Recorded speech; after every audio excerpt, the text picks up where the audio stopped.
La jefa del Comando Sur de Estados Unidos, Laura Richardson, pidió a los países latinoamericanos ceder su equipamiento militar ruso a Ucrania, resaltando la influencia creciente de potencias como Rusia y China en una región que reviste particular importancia para Washington.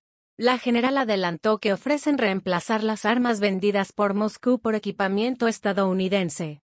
Creo que el factor más determinante en términos políticos para Estados Unidos es aprovechar la coyuntura y generar una mayor división.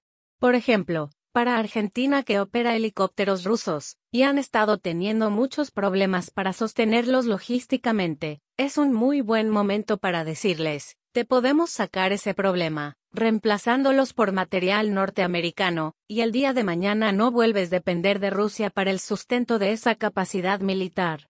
Lo mismo podría pasar con los helicópteros de combate de Brasil, los que opera Colombia, México o Perú, gran usuario de armas rusas y bielorrusas. Ahí hay un mercado bastante amplio que eventualmente se puede aprovechar. Pero insisto en que la intención desde lo político tiene que ver fundamentalmente con generar una división o por lo menos reducir el alcance que tiene Rusia en América Latina, dijo Andrei Servin-Ponte, experto en defensa. Por su parte, el presidente argentino, Alberto Fernández, aseguró que su país no tiene contemplado enviar apoyo militar a Ucrania ni a ninguna otra zona en conflicto. El presidente de Colombia, Petro, aboga por la paz en Ucrania, y dice que Colombia no ayudará a prolongar la guerra. Lula da Silva se une a Petro y tampoco entregará armas a Ucrania.